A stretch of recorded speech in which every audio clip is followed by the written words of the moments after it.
Okay, let's jump right into a really interesting deep dive today. We're unpacking this online entity. It's called the Big Island Reporter. Yeah, and we've got a fascinating, kind of unusual stack of sources for this one. We really do.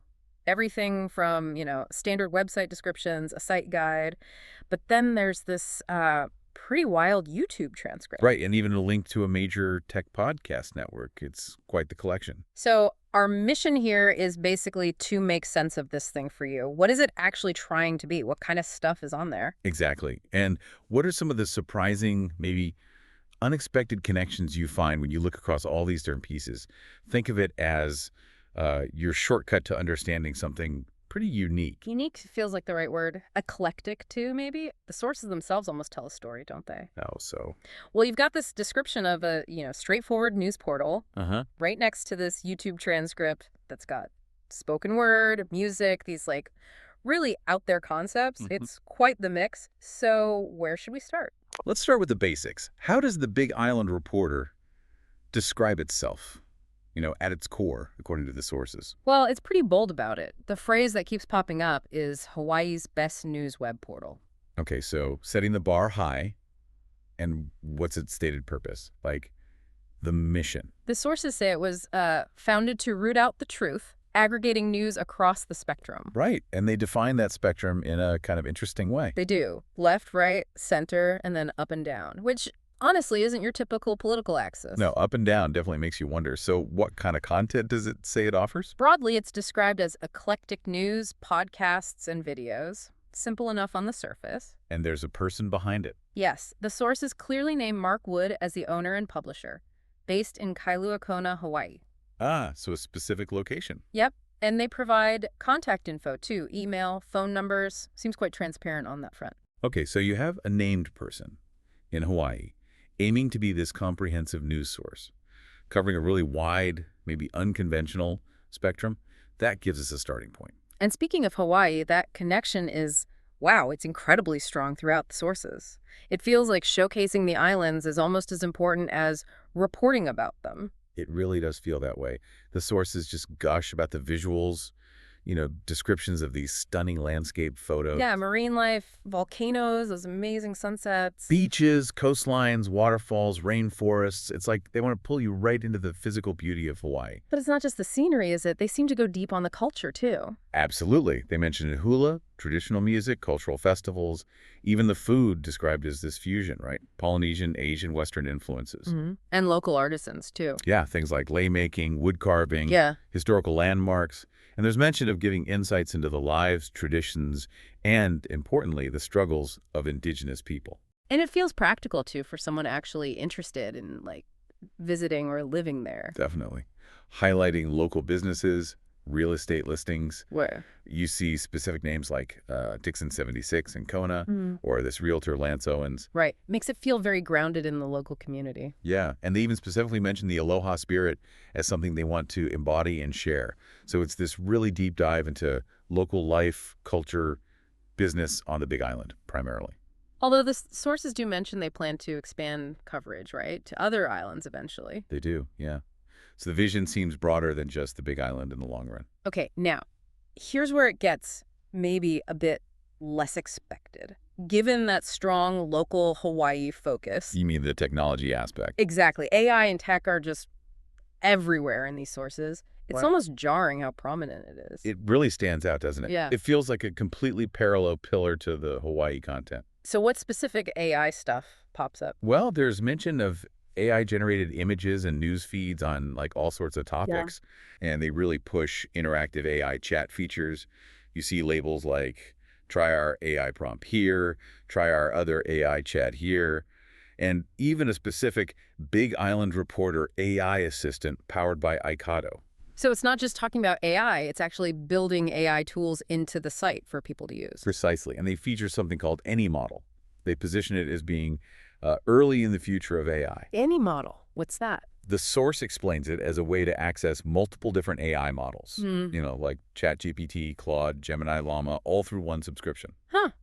That's interesting, like an aggregator for AI models themselves. Yeah, kind of suggesting that the future isn't just picking one AI, but having access to many. Makes sense.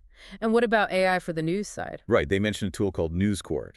It's pitched as an AI tool for getting the full story by pulling from multiple sources. And what kind of stories does News Corp cover? The examples given are pretty heavy, actually. The war on Gaza, USA crime trends, the Ukraine war, discussions about Trump-Putin peace talks, a gender-affirming care bill, even a de facto Muslim travel ban. So really diving into major global and domestic issues. That definitely covers a lot of ground, but I think I saw a warning attached to that. Yes, and that's important. The source includes a caution, basically saying, look, AI can make mistakes, so you should always check the original sources. That's crucial. Good that they include it. Yeah, it shows they're aware of the limitations, even while they're clearly enthusiastic about the tech. And the tech focus goes beyond just those tools, right? It does. The sources point to a Flipboard section they maintain, focused on technology. It lists things like programming languages, AI, deep learning, NLP, standard computer science topics. Okay. And this deep interest in tech is kind of underlined by the link they provide to the A16Z podcast network. Oh, Andreessen Horowitz, the big VC firm. Exactly. They're huge in tech and venture capital. And the sources highlight specific A16Z episode titles about AI, tech, Web3, things like Evolving Embodied Intelligence with Fei Lai and The Quest for AGI. So you've got this intense focus on Hawaii, the culture, the lifestyle, the visuals, sitting right alongside this deep dive into advanced AI tools and the absolute cutting edge of technology discussions. It's an unusual pairing. It really is. And believe it or not, the sources take us even further into the unexpected. This is where that YouTube transcript really starts to stand out. Okay, I'm braced. What else is in there? Well, beyond the news and the tech, you get these really eclectic, almost visionary elements. Like that United States of Africa thing, that definitely jumped out at me from the transcript. Right. It's presented as this really specific, incredibly ambitious vision. How specific? The source describes it becoming a single entity by Christmas Day 2026, stretching, get this, from Ohio to Cape Town. Ohio to Cape Town. That's geographically ambitious, to say the least. You could say that. And it's envisioned with this electric, solar-powered trans-highway connecting it all, designed for transferring energy globally. And the claims about it in the transcript are pretty grand, aren't they? Like ending starvation and wars. Yeah, exactly. And it's called the world's first Queen Super, whatever that means. Huh. Plus, the source attributes the whole vision to messages developed by secret society. So that adds yet another layer of mystery. Okay, yeah. That's definitely a sharp turn from, Kona real estate listings. Absolutely, worlds away. And then you get other things, like details about a musical alliance Oh, yeah. between a Hawaii recording artist named Blue Turban Stone and something called Busui Guitar. The 21st century guitar line, wasn't it? That's the one. Described as this double-sided guitar invented by a Dr. Isola, apparently registered in Georgia. So, a local Hawaiian musician linked to this unique, innovative instrument developed somewhere else entirely. Exactly. It's another one of those threads that just weaves together seemingly unrelated concepts. It's kind of fascinating. And there's other stuff scattered around, too. Yeah, just odds and ends mentioned in the sources. References to Pluto TV, the Megatrax production music library, which they recommend for producers. There's also an emphasis on airsoft and self-defense content. Right. And that cool stuff section. Yeah. Covering everything from life hacks and concept cars to scientific breakthroughs. It's just a lot of different things packed in. And what about those more abstract bits in the YouTube transcript, the lyrical sounding fragments? Oh, yeah, you can't ignore those. They add this whole other texture. Lines like, Monday world is for the losers, or answer's not in me, it's deep within yourself. Kind of philosophical almost. Yeah, or misery of being free to be a toy of the powers that be. And that recurring phrase, just heat, heat, heat. It's very atmospheric, maybe. It definitely gives the whole platform this unique personality, I guess. It shifts so quickly. You go from very concrete local stuff to these huge global or futuristic visions, then deep tech dives, and then these, cryptic artistic snippets. It certainly creates a dynamic and maybe unpredictable kind of online space. So, okay, shifting gears a bit, how does a place with such a diverse, sometimes really unusual mix of content actually, keep the lights on? What do the sources say about its business model? The main thing highlighted is advertising.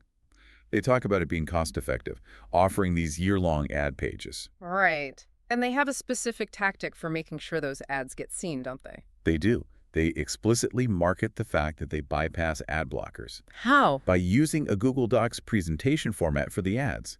The source says this is a deliberate strategy, basically ensuring the message gets through when, typical online ads might just be blocked. That's actually pretty clever considering how prevalent ad blockers are. Do the sources mention specific prices? Yeah, they give examples, like old rates were maybe $250 for a year with a second year free. Current rates mentioned are $500 per year, still with a year free. Okay. There's even a note about a cash discount if you use PayPal. And for realtors, they have specific tiers for adding listings to this features cube thing, like $500 or $1,000 a year, depending on the level. So they seem pretty open about the advertising structure and their unique delivery method. Seems so. And beyond just ads, they also mention features to try and build community. Things like interactive forums, letting readers contribute, polls, surveys, ways to get people involved. And presumably they're on social media, too. Yep, Facebook and Twitter are mentioned as places to follow them. And tying back to earlier, the sources mention again those future plans for expansion, enhancing the site, covering other islands. Okay, so let's try and wrap our heads around this whole picture. You've got this platform deeply rooted in showing off Hawaii, the beauty, the local life. Then you have this massive emphasis on cutting-edge AI and tech, including actual tools people can use. Right. Plus these huge abstract future visions, unique artistic projects, this distinct ad model.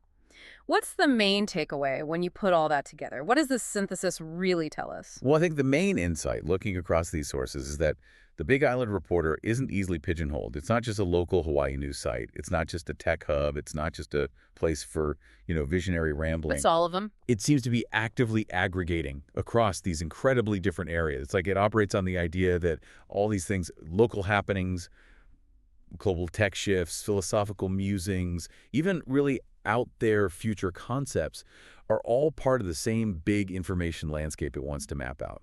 That's a good way to put it. It's almost like a microcosm of the messy, diverse internet itself, where local forums bump up against quantum physics discussions and poetry slams. Exactly. It presents itself as this platform trying to serve a whole bunch of different purposes and interests all at once. Maybe reflecting how multifaceted our own interests are becoming online. It's a news source, a local guide, a tech showcase, and maybe a launch pad for bigger, stranger ideas all rolled into one. This deep dive definitely gives you a clearer sense of just how unique the Big Island Reporter is. Pulling all these threads together like this, it certainly saves you the trouble of piecing it together yourself from the website, the guide, that YouTube video. For sure. You see that anchor in the real, tangible world of Hawaii, but then this incredible reach towards the global, the futuristic, the super technological. It's quite a blend. It really makes you stop and think about what an online platform can even be. And maybe that leads us to a final thought for you, the listener, to chew on. When you have an online space like this that so deliberately mixes a strong local identity, really rooted in a specific place like Hawaii, with these massive global trends, advanced tech, and even these abstract future visions. Yeah. How does that start to change our idea of community, or even what counts as news or information in this digital age? Yeah. What does it mean to be informed when the information spectrum includes not just left and right, but also up and down? Definitely a lot to think about there. Thanks for joining us for this deep dive.